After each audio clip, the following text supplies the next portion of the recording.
Good evening, everyone. I'm Brett Schisler, class of 2004 and president of the New York City chapter.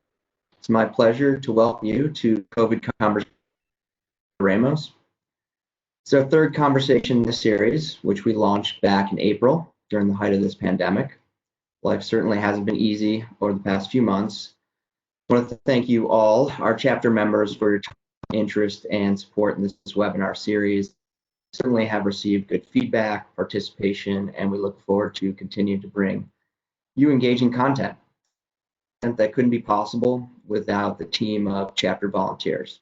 So I want to thank them, especially Jen Papazian, class of 2016, who leads our chapter social media team comprised of Madison Montgomery, Maya Frederick, and Sam Zajac, who I applaud as well, given our chapter's very active social media accounts, which is crucial during this time of social distancing. I'd also like to introduce our newly elected vice presidents, Owen Nuss, class of 2018, and Abder Ben-Ghanem, class of 2008. Over the next few weeks, we're going to be planning our chapter programming for the coming year, and we anticipate that a lot of it will continue to be virtual while we ride out the storm, before heading probably into smaller gatherings where people feel comfortable. We'll certainly have to be innovative in these times, and therefore any ideas are welcome. So as always, if you have suggestions for future programming or interested in volunteering with us, please reach out to any of us on the chapter leadership, on our website, social media at RPI NYC, Instagram, Facebook, and LinkedIn. Now for our main event, tonight's speaker is Amanda Ramos, class of 1997. Amanda is Principal and Innovation Director at Gensler. Over her 20-year career, she's developed organizational programs, campus master plans, workplace prototypes, innovation adoption campaigns, and change accelerators for a diverse range of clients, including Johnson & Johnson, GSK, Merck, Pfizer, Roche, GE, IBM, Etsy, Ericsson, ACLU, YWCA, and the Ford Foundation Center for Social Justice. At RPI, she received her bachelor's degree in architecture and building science. So without further ado, ladies and gentlemen, it's my pleasure to introduce you to Amanda Ramos. Hi everyone. Just gonna set up my screen. So if you wanna do anything to sort of wave and send me a virtual hello, do that. Great. Okay, so thank you everyone for having me. Thanks Brett for the introduction, and this is an exciting thing to sort of not necessarily see you all, but just to know that there's some of my colleagues out there from our days at RPI. So it's a pleasure to be here. As Brett mentioned, I'm an architecture grad from '97, and my journey took me to Gensler. Over time, I decided to join Gensler, which is a global design firm, and there I serve as an innovation director. So it's a kind of unique role as an architect coming from that field, but taking it further and really thinking about it in its broadest application. And I've been mostly focused on culture strategy.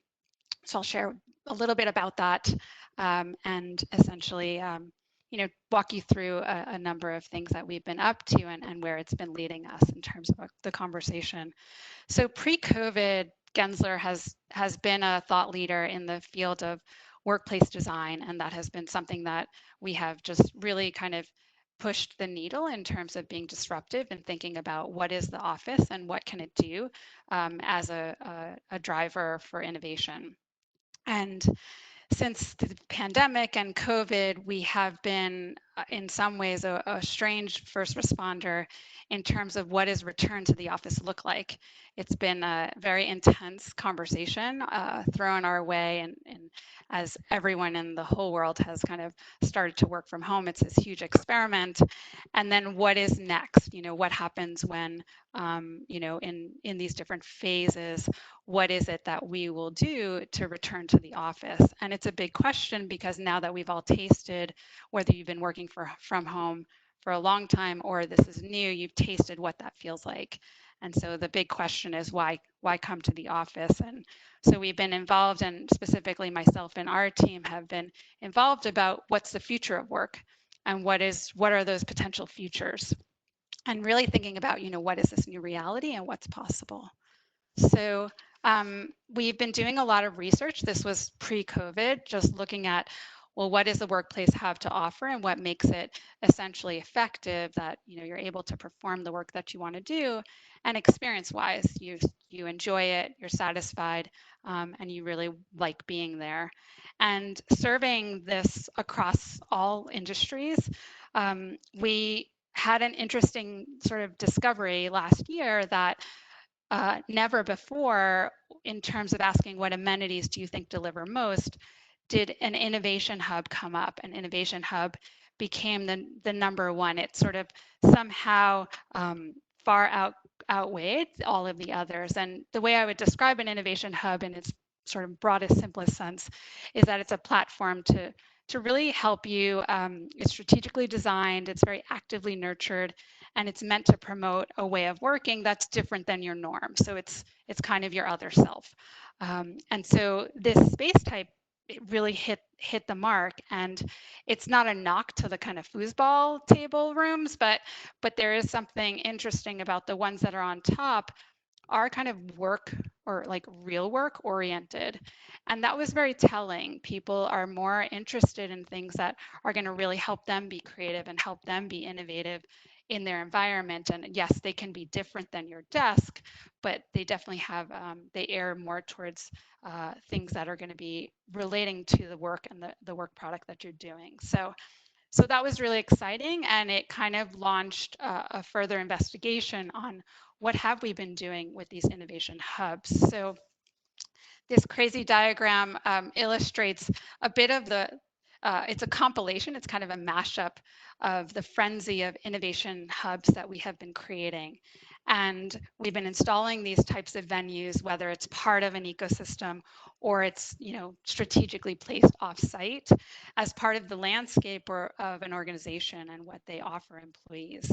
And after designing a bunch of these, or even looking around and seeing what other people have been doing, we started to recognize some patterns. The good, the bad, the ugly started to emerge. And so we created this utopia and dystopia. And if you want to see it, it's on innovationleader.com. They have this, so you can kind of zoom in and fool around having a look. But the big message here is that it's not just about the space. Yes, there are these space types that everyone seems to have.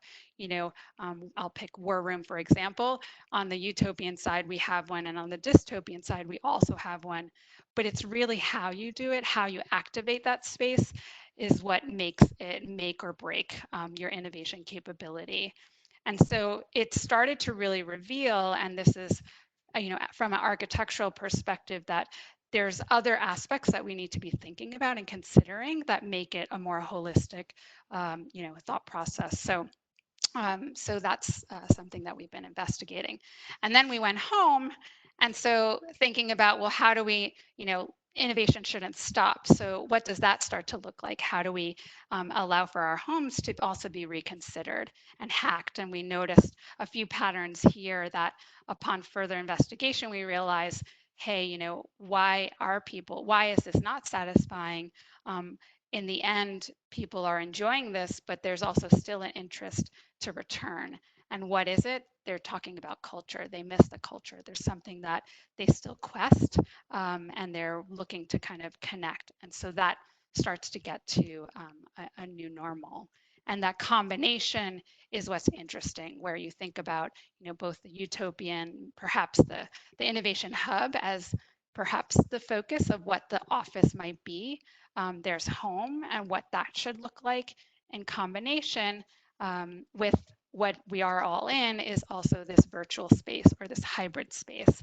And that's kind of the next section of what our investigation is. And the goal today is to give you a little bit of a teaser of some thoughts in that regard. So in terms of culture and culture of innovation, I just wanted to bring this forward to you, that looking deeper in terms of what are the enabling conditions that foster a culture of innovation. These are all leaning towards the human side. And then the disabling ones, these are the ones that are really prioritizing the organization over the human. And we just realize that in order to support innovation, you really have to let creativity thrive. And when you do these things, it does. And so we want to make sure that you're really humanizing work, because that's what's critical and we're seeing as like the secret to success. So I'm going to tour you through these. I'll go space by space and I'll zoom in a little bit here and there if I can be fancy, but I wanted to give you a closer look of the Innovation Hub. And then, as I said, just a little bit about some bright spots that we're seeing that are happening in the virtual space that's kind of delivering on the same promise and the same thinking that was happening here. So starting off with what we nicknamed the chamber, if you think about the entryway and what that space is, the threshold between when you're in and when you're out. And what's really important at the start is to establish kind of like what's the emotional readiness of people to get into a different mindset or to shift gears and whatever it is that they're doing. And when people are able to read the room, to get more personal about it, to allow people to kind of like shed some aspect of who they are and why they're there, it can be much more effective in terms of getting them into the space and getting them into the transition or the mindset that you're looking for. What's wrong is this like excessive, let's make sure that you leave your baggage behind. Here's your name tag. We're going to kind of get to some sort of weird conformity. And that ends up taking away people's sort of sense of identity. And so on the left, you're really talking about an authentic kind of promoting of some psychological safety, and it's okay for you to be who you are. And as you enter, that's what we want. That was what will foster innovation. Whereas on the other side, we're asking you to kind of conform, or everyone, let's get to this one sort of place. We want you to be like everyone else as opposed to being you. And so that unintentionally kind of creates some aspect of shame about what it is that you're bringing to the table. What we see in the virtual space, I'm definitely kind of very curious about the entry point and the default settings that we see on the millions of Zoom and GoTo and all the other aspects that we're on. How do you enter? How do you announce yourself? Are you muted? Are you not muted? And these are the things that are really, how are you able to read the sentiment of the people that are joining? And this is kind of something that is really interesting, and you want to make sure that you're able to do ideas like unmuting all, or find ways to have private chats and ask, on a scale of 1 to 10, how are you feeling? And we've also been doing a lot of things where we take the first 5 minutes of a session and just let that be jib jab. Let it be something where you can just kind of enter and have that transitional moment.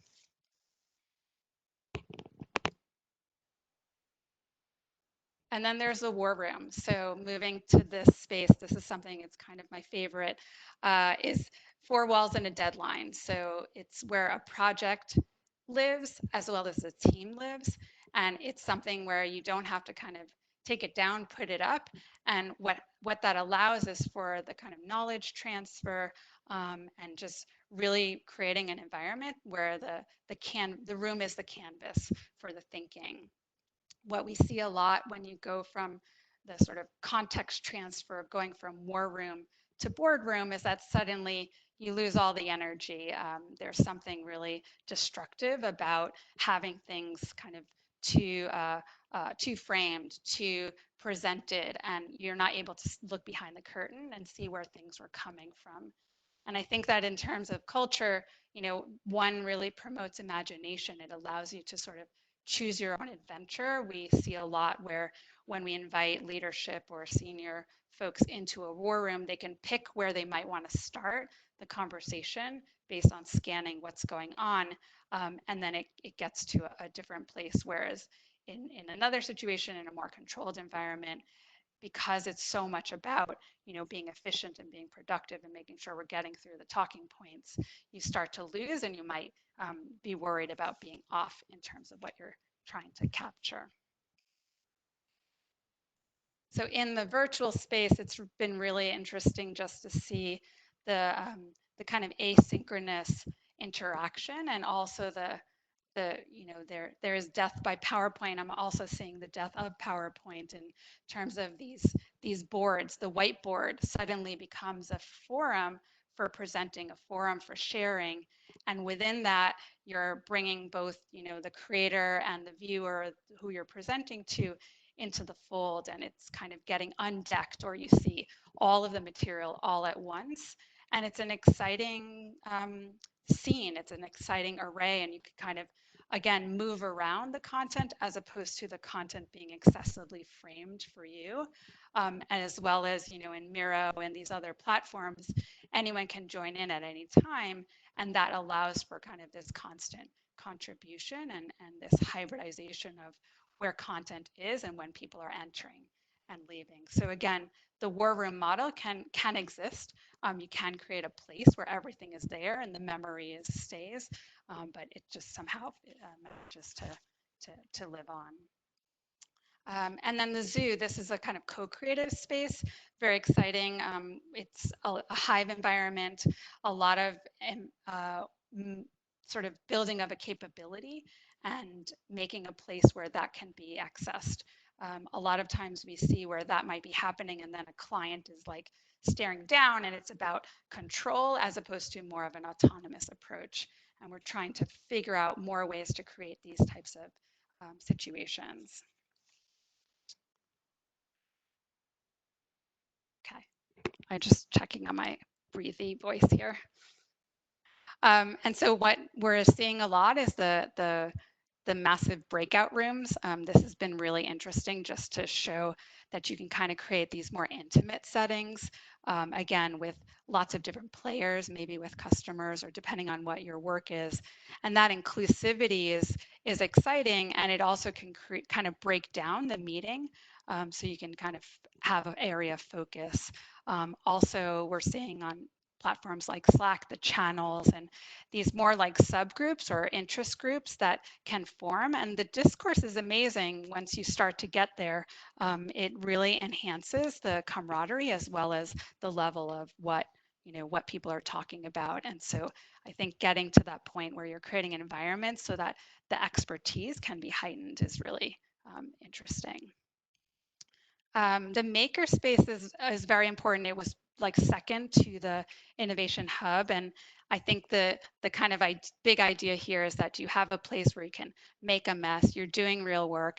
Things, we talk about fail fast. Those things can happen, but it's a matter of making sure that that's the mess in progress can be really supportive. When it's suspiciously clean with some cobwebs, and you're wondering, what is this about? So one is fostering more of a curiosity model and like, let me try this. I'm not sure where it's going to go, versus a utility model, which might be like, what you're doing and you kind of do it over and over again. And therefore it ends up, the experimentation is not really happening, and you're kind of faking that experimentation just by building something, but you already knew perhaps what you were going to build.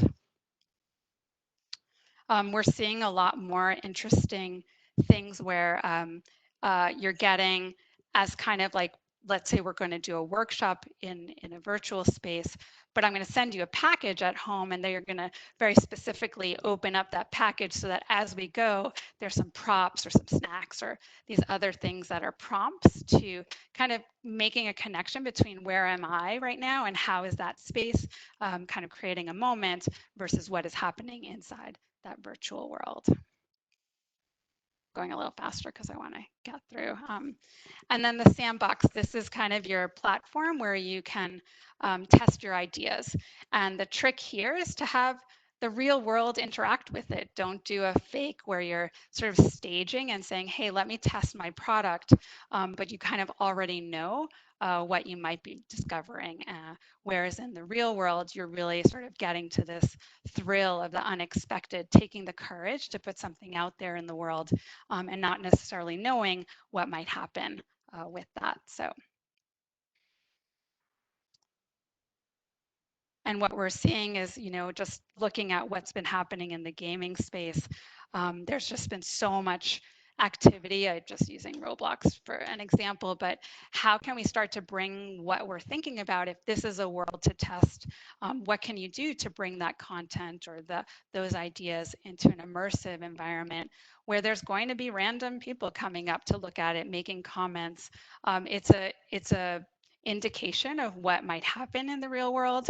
Of course, it has its quirks. All of them have a sort of funny situation or a funny caveat, but there's so many factors and surprises that you want to expose your ideas to. And there are ways to do that in the virtual world if you can find and figure out, leverage the platforms and really sort of put it out there as opposed to something that might be more controlled. And then you have these other factors that can weigh in. And then last but not least is the Speakeasy. These are, extremely popular. It's kind of this idea of having a pantry, but it's kind of hidden, or it just gives the feeling that you're in another place, or you're, sheltered in an exciting way. And the big thing is that, when these spaces start to disappear in the virtual world, you think about why people work for a place, or they say, I love the company because of the people. So you want to make sure that you give them a platform to get to know each other and to be able to have conversation in a more fluid and spontaneous way. And you want to encourage that. It might not be so literal to I'm doing my work, but you want to, that there's value there. Once they say you have a best friend at work, you're more likely to collaborate. And in the virtual space, it's tricky. This is one of the things that we're finding out. A lot of leaders are saying, I miss the bumping in, and I miss all that spontaneity. You've done so much to create these kind of meetup spots within an environment, and now I don't have that. And I recently went to a conference where there was this kind of very rapid, it was called Round Robin, and I was suddenly every 4 minutes paired up with a random person, and I had a 4-minute chat with them. It was quite incredible, and it was sort of strange, but really interesting. So there's ways to build in spontaneity in a more algorithmic way. So, these are all based on true stories. I think that we're learning and experimenting all the time. I've never experienced in my life or my career so much accelerated change all at once. So I feel like it's really our opportunity to take that on and take the role of designers to inspire people to do things, to inspire these like new futures that might be possible. And we have been focused on this culture work, really making sure that you diagnose first and then bridge that gap between knowing and doing. Nothing's worse than saying that you're about this, and then when you look and you see and they're doing something different. So we're, architects of culture. It's a different set of materials, but when you don't leave it up to chance, it can be really have a profound effect. So I will open it up. I also want to mention that I have 2 colleagues of mine here to field questions. So Lauren Rundell and Michael Schneider, who are both experts. Lauren, an expert in culture and is an environmental psychologist, and Michael is really a guru on thinking about the digital experience. So. Great, thank you, Amanda. Yeah. It's a very informative talk, and thank you for your efforts to keep workforces safe and productive. So I'll invite our participants who have a question to type it in the chat box below, off to the left. Can't guarantee they'll be answered, but we'll do our best. Okay. I think in the meantime, Amanda, when we first spoke, I was curious as to why an architect would be tackling such a topic. I mean, yeah, I may be a bit naive, but when I think architect, I think building skyscrapers, right? And so I happen to be staying with a fellow alum, Peter Bolin, and I asked him, and instead of paraphrasing, he said something very similar to a quote that I dug up. It's many, many years old, but it's related to working with Steve Jobs. And what he said was, doing more and more with less and less has been a vision of architecture since the earlier in the last century. Modernism, some would argue, is doing more with less. Steve Jobs wanted us to push the edge of technology, but it had to be comfortable for people. Sometime that idea got lost in modernism. It's an interesting challenge how to marry the two. So I think it was ahead of its time because, in this age of COVID, where we're being forced to bring our physical selves into the virtual selves, as we're doing right now, has become ever important. But you've been doing this for a long time, right? And so I wanted to know what prompted you to pursue that, and how has RPI prepared you for such? Yeah, I think the experience of or the education of an architect has so much application. When we were in school, design thinking didn't exist. So, it wasn't sort of a coined term, but it's very much what we have a process, we have a way of thinking. And when you apply that to a situation and you're discovering and then gaining insights and then prototyping and testing and making models and then developing a vision that then can be built, it doesn't necessarily have to be a skyscraper. It can be a skyscraper, but it can also be an initiative. It can be a program. We're finding that our audience of who are kind of enlisting our services is not only real estate, but it's grown to be the CHRO, HR, the chief culture officer, the chief people officer, the chief innovation officer. There are other players that are driving business, and they see value in either placemaking or the extension of what that is, which is experience design. So it was natural, it made sense. And after being at Gensler for so long, I kind of, we naturally gained the PhD about understanding what businesses are and what they're doing. So we're drawn to developing that from a consultancy standpoint. Just the one quick thing I'd throw in there is and this is Michael, thank you for having me. If you look at the verb that's used, programming space, right? Like you think an architect, interior designer, what Gensler does is they think about how space is programmed. It's the same verb that's used for virtual space for our digital words, right? Programming. And so I think that's not by chance. It's very much about thinking about the human experience. And to do that, you really have to understand how to program. And the beauty of the digital space is it is a much more dynamic space in what the programming enables. And we're really seeing, and I think what Amanda's shown here is how that is transitioning and has been transitioning over the last, I don't know, decade or so into the built environment. And now through this environment that we're all living through, you're seeing an exciting moment where you're getting this hybrid, which just makes it all that much more of a dynamic programming. Yeah, I want to add also, someone was asking, what are some baby steps that can take place, and to really start to foster innovation, especially if you're in this hybrid world. I had mentioned a bunch of things that are like, what is your mute? How do you mute? And how do you think about that? Those are things that we think about in terms of the progress or the journey of an experience. And you now have all of these tools, if you think about them as experiential elements that are making people space, and that where they're welcomed to do certain things and really support, you got to fool around with it. You have to experiment, you have to understand and have intention, and then really think all of those things through and try out some new techniques. So I think having intention around the little things is also there's a lot of opportunity right now, especially because everyone is in the same situation. When we get to more where some people are at home, some people are in the office, it's going to get more complicated. And we're thinking about what that means to drive equity. Is there another question to sneak in? Yeah, I didn't know if Michael or Lauren wanted to comment on some of those baby steps you would take to. This happens to be a fairly small engineering firm that they could take to move from the physical world to the virtual world.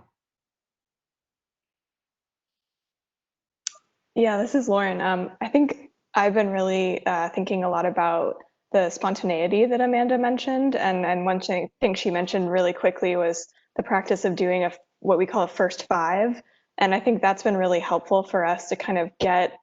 It's not small talk and it's not talk about work. It's kind of like, what have you been thinking about? What have you been reading? What have you watched recently that's gotten your brain cells going? And that's a really interesting way to kind of click people into a mode that's a little bit more generative. So that would be like a little baby step. But I think also just kind of paying attention to, who you're working with and that kind of human touch, sort of looking at management and how they're handling things as well as the built space can be really helpful. I think I see another question just in terms of how, once a lot of these tools are embraced in the virtual, now that, I hear a lot of companies saying, I never thought our community would adapt this particular technology, and overnight they took it on. How might that reflect back when, whatever aspect or dimension is going back to the office? I think that what will happen is that we're going to just be more multimodal, more than we have been before. There was already one moment of tipping point where I think the stat was like 50%, 51% of meetings always have a virtual participant. That's going to be, we're going to hit that number and then some. And so more and more, we're going to see how do we really foster inclusion in that situation so that whoever is on the virtual side doesn't have a disadvantage. There's not like a home field advantage. So I think that what's going to happen in the we've always been talking about the integration of technology and how are we creating a digital or virtualized environment, and that's going to just be up the ante here. And I think the things that we will fight for are things like inclusion. Okay. We've got several questions here. What is the biggest challenge you have faced thus far when introducing this new model for office space and social interaction at work for generations of workers that have been already set in their ideas of an office environment? Yeah, I think that if I was to think about the innovation hub and having a group of people that have every what is it, 5 or 6 generations at work currently, how people react. I think what's really interesting is not overly assuming or typecasting that certain generations have certain tendencies. There's other ways. We've been using a lot of like archetypes that more get to introverts, extroverts, social butterflies, people that, think first, then speak.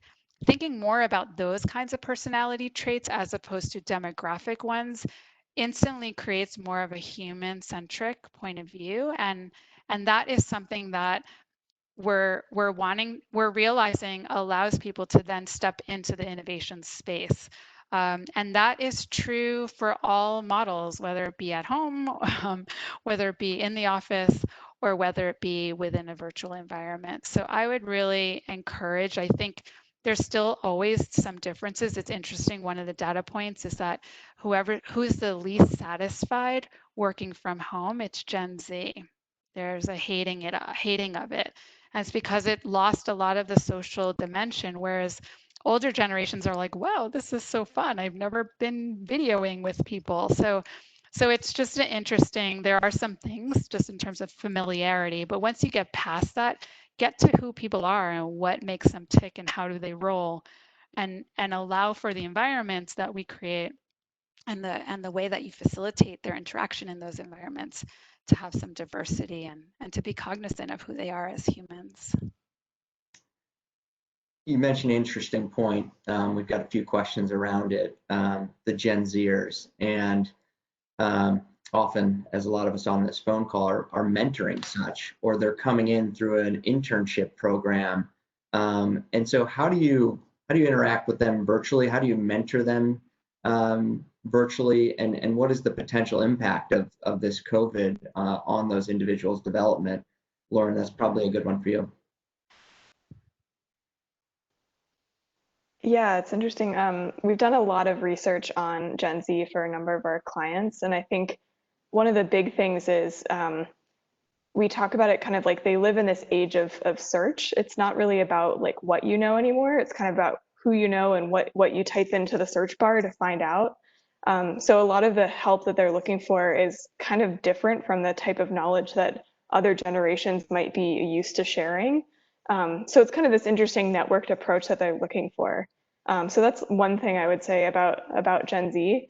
I think the other thing that's really interesting about Gen Z is that you've got a lot of screen time and a lot of anxiety and depression and other mental health issues going on. So a huge issue for that generation and for all of us now that we're looking at screens for a lot of hours a day is just kind of what does rest and what does time away look like. And we've had a lot of interest from Gen Z in workplaces that have nature, that have sort of a vista, excuse me, that have kind of biophilia aspects. And I was really intrigued that they were so interested in that, but looking at the data on the sort of mental health issues our generation is facing, that made a lot more sense.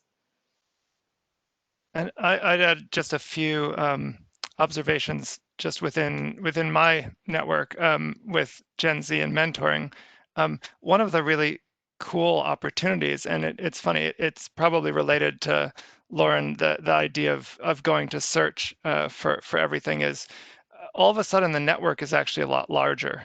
So I find out that I am mentoring not just my team locally in New York, but I now have an ability to really mentor our younger staff across all of our offices. And so you're seeing a lot more of that kind of search and find for specific talents that you can do now because we're all kind of equalized in effect, location wise.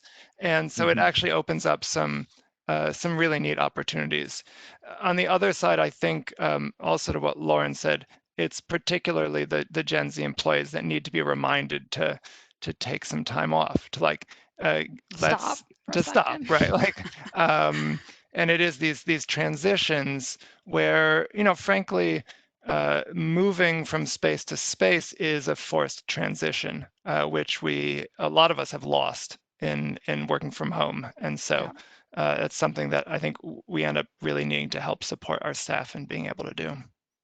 Yeah, it's the equidistant, you know, what's the opportunity there? And we're very positive. I think we, like, especially myself, I have a bit of a rosy glass, you know, rose-colored glasses approach, but the opportunity of the equidistancing has been really exciting. We suddenly have, you know, like Michael said, our teaming across borders. We keep saying one coast because we're not like East Coast talking to the West Coast. We suddenly became one coast. There's a lot of things that have been happening, but I see the struggle, the sort of lack of stimulation or diversity of stimulation amongst certain individuals, and it really hurts. It gets the depression is fierce, and it comes through. And so how do you make sure you're not only emotionally supportive, you know, as the question, going back to the question, how do you mentor? Be emotionally supportive, be human, care about them as you would, you know, people that you care about, but also allow for that autonomy, allow for, like, now suddenly you're a morning person, you're an evening person, you need to take a break in the middle of the day, like encourage that type of thing, because if you even look at the back to school movement, it's all about asynchronous learning, and how our classrooms and teachers and the whole model is going to shift because online learning affords a whole bunch of different options. And so the one coast, the you know, the time zones, it all gets shooken up. And so you want to make sure that you're able to leverage that and connect with people, care about them. Great. We are running out of time, but I would like to ask one question that's probably very challenging, but how do you measure innovation? You know, what's the marker of having achieved a certain milestone? What are those milestones, and how do you innovate better? Yeah, Lauren, we were just talking about this. I mean, I think it's like the hard question is, you know, what is innovation? These are the things that are always needing to be nuanced in terms of how they're defined based on the context that you're working in. So I think the easiest way to describe it, and what we want to fight for, is not the incremental, but, you know, moving to the disruptive or the truly transformational. So, you know, have you changed for the better? Like, are things happening that you never did before? And is the process of that, or, you know, whether the innovation adoption experience is really positive, but sometimes it's painful, but, you know, what you end up doing and the outcome of it can be really valuable. So those are all the dimensions. It's sort of like, who are you today and what do you want to be? And then, have you done things to get you there? And then that's always measured based on whatever benchmarks you have today. So it's really more of a comparison game of before and after, and are the things you're doing having the kind of rapid effect that you want them to, or are they just, you're spending years and years and millions of dollars and only making this kind of progress, which probably if you just got a group of kids to do something, you probably could have accomplished that in a week. So it's just understanding all of those factors and seeing the degree of change and the positive impact that might have. So it's relative. Sorry, Brett. Yeah, For all the yeah. scientists on the call, or mathematicians, whomever. Well, that's why we're asking. So yeah, thank you. Yeah. I mean, it's been great. It's been really exciting. We're excited to kind of sort of incubate a new utopia that looks at all of the factors in the virtual space and see what does it mean in terms of, the things that Michael and I have been collaborating on, and what's a digital experience and the platforms. It's not just one technology is the be all end all. It's always some combination. And then with Lauren, really thinking about what is the culture lens? How do we think about our environmental psychology of interacting and engaging in those spaces? So stay tuned, and if you want a copy of this, just send me a note and I'll send it along. Great. I think there's a question about the innovation leader thing you mentioned, Amanda. So if you go to innovationleader.com, and I think I just Googled or searched an age of search into the Utopia freeze that you had. Yeah, got me it's there. innovationleader.com, and then just search. Great. It's basically everything you want to do right and the things that could go wrong in making one of these. Okay. Well, thank you, Amanda, and thank you, Lauren, Michael, as well, for answering those questions. Truly thoughtful answers, and it's a great informative program tonight. At this time, this concludes COVID Conversations. Well, thank you all for joining us this evening, and please stay engaged throughout through our social media channels, as we'll have more innovative programming in the near future. So thank you all very much. Have a good night. Take care.